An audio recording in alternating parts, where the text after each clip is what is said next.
What up, it's your boy T-Burner Reaction. Today is Music Monday. Now we're finally getting into some Music Monday videos as well too, though. From the homie Navie D. I've been following his videos a lot. Navie D is great for doing a lot of tutorial and little tips and tricks about beat production, especially with boom bap as well too. As also he also have little stories and thoughts about what's going on in music with today's music, boom bap in general or whatever. This time he has another video he just released out called Untold Story of the Boom Bap Gods. So without further ado, for those of you not familiar with boom bap is like the popular style of hip hop that was made popular in the early 90s to mid to somewhat late 90s, still going on as much but more so underground these days since the 2000s going forward as well, but has some relevance brought back many times from for a lot of young artists who respect the art as well too, but has went back to the underground as well too.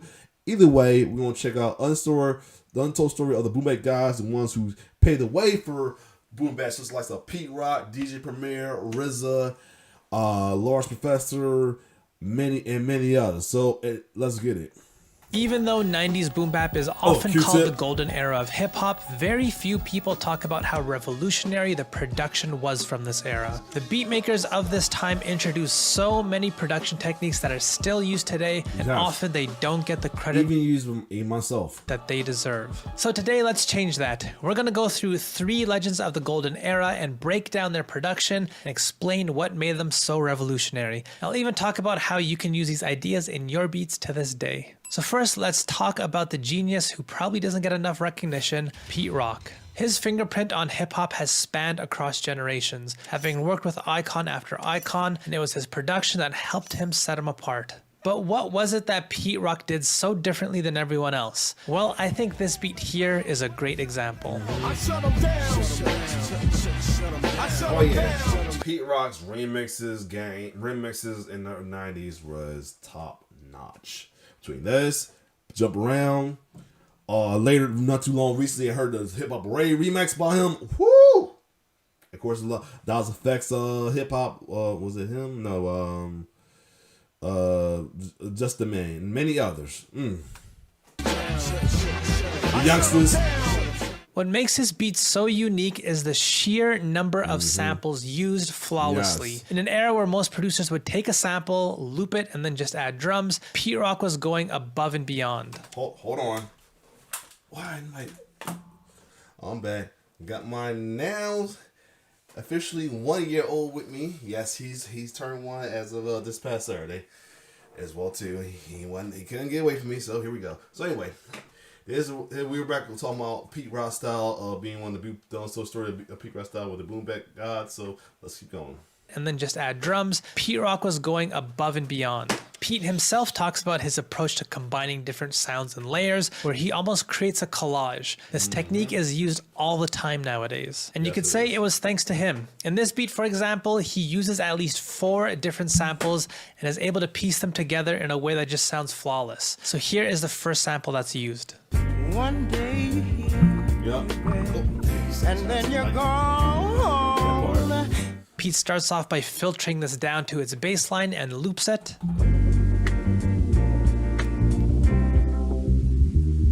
Wow. From here, we move on to the next sample. Yep. Once again, using Tom Scott. And here, Pete filters and loops this horn phrase while programming it at different volumes. This makes it feel as though it's fading in and out.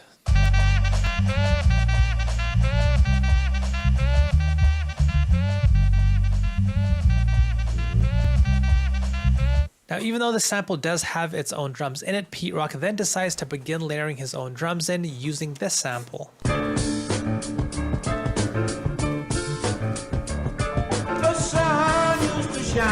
He uses one-shots from this sample to thicken up the drums in the beat.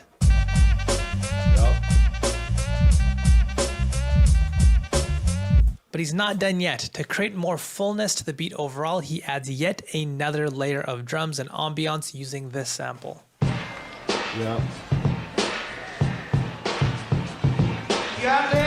And you can hear how much more full this layer makes this beat sound. So a bunch of little gamers. Hey, Paul. Should have brought your little gaming chair down here with you too. He got a little VTech Kitty gaming chair with a little keyboard as well too. so they keep him occupied, but oh well. Pete Rock's sample multi-layering is absolutely legendary. Beat after beat, Pete Rock was able to make this technique look easy, which it absolutely is not. For those trying to do this, you will notice a few things here. For one, notice what kinds of pieces are being taken and filtered from each sample. First, we have a bass line.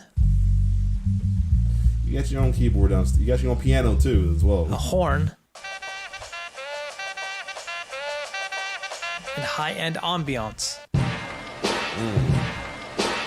Ooh.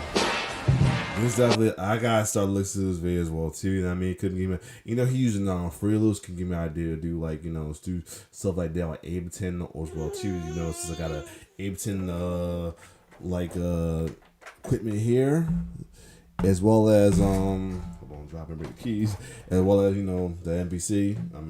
I just need to start working with the NBC software controller as well, too, instead of being just NBC within the machine. But still, other way, yeah. Let's keep going. These layers exist in different frequency zones, making it easier to piece them all together, almost one on top of each other. Forcing multiple samples together that sit in the same space will make this technique much harder if you want to do this yourself. Now, the next producer on this list is someone who Pete Rock actually influenced, as they mentioned Pete as one of their favorite producers ever. The person who I'm talking about is the master behind the Wu-Tang Clan, the legendary RZA. Commonly known as a mad genius, his production involved a layer of sample manipulation rarely seen before. A great example that shows this off is Ice Cream.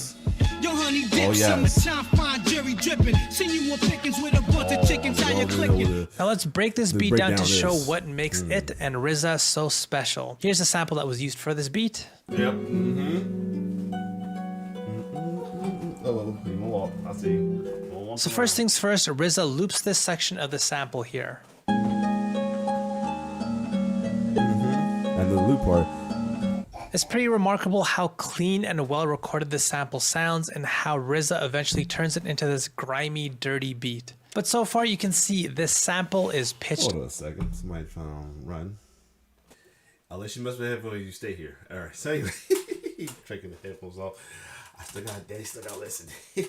Alright, so trying to keep him occupied, so I love messing with his headphones. I'll try to bring his little mini DJ thing to keep him occupied as well too.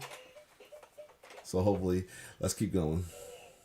Up from here, RZA does a lot of frequency reduction and audio treatment. That's one thing I'm still trying to learn how to do, like stuff like using plugins and stuff like that.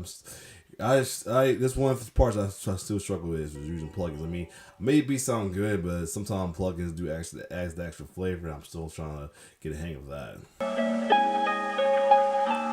It's not like using this, knowing the right one to use and the right parts of it to use. But what makes this beat unique is how RZA starts his layering. Even though RZA says Pete Rock is one of his favorite producers, and you can see a similar layering philosophy with RZA's approach here, he takes his layering in a different direction. In this beat, he decides to use the exact same sample, but just finds another piece within it. Wow. He then isolates the single note here, and decides to play this as an instrument within the same beat. Wow. This technique was made possible with the use of a keyboard sampler that RZA happened to stumble upon, and this is what helped RZA introduce a layer of stretching and repitching and manipulation never seen before. So if you want to do this with your beats, there is something that you'll notice about this sample. Here we go. This alternate section of the exact same sample probably wouldn't allow for this type of manipulation. You can hear there are multiple layers of guitars playing different notes at the exact same time, making it much harder to create a pattern that would make sense while repitching. But the piece that RZA uses is just far more simple. It's just a single note within the sample.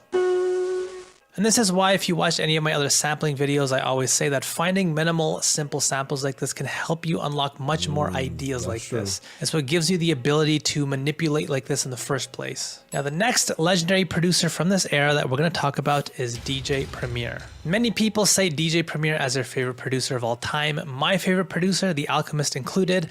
And you can see Premier's influence bleed into the future generations of producers. For example, let's take the beat to Represent.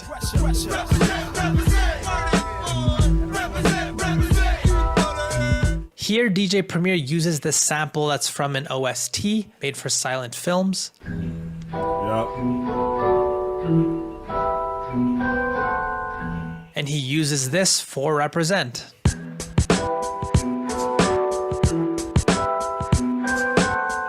Well, let's take another Nas song that DJ Premier produced. Nas is Like. And of course, NAS Oh, are yeah. the letters that spell. Here, DJ Premier uses a number of strange samples yet again. The beat starts with this strange sound of a bird chirping.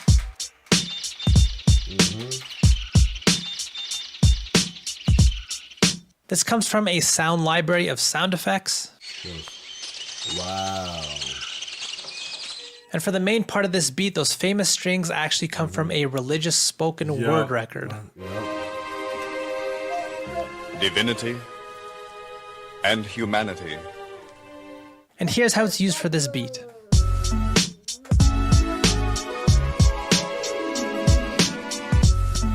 So in an era where producers were almost always looking for jazz and soul records, DJ Premier's openness to finding unusual records influenced future generations. And that's also a technique for a lot of other rap producers as well too. One being Swiss Beats. Like he used like I think he's like one of the ones that use like foreign tracks or out of this world tracks from like other places like India, Punjabi style tracks and stuff like that as well too. So yeah. And it's no surprise why. DJ Premier himself says that he used to be a punk rocker who was into a wide array of music from lots of different genres. And I believe this kind of openness helped him introduce much more originality into his sound, which is and being very open-minded in music can definitely can get you a long way with music production and music in general.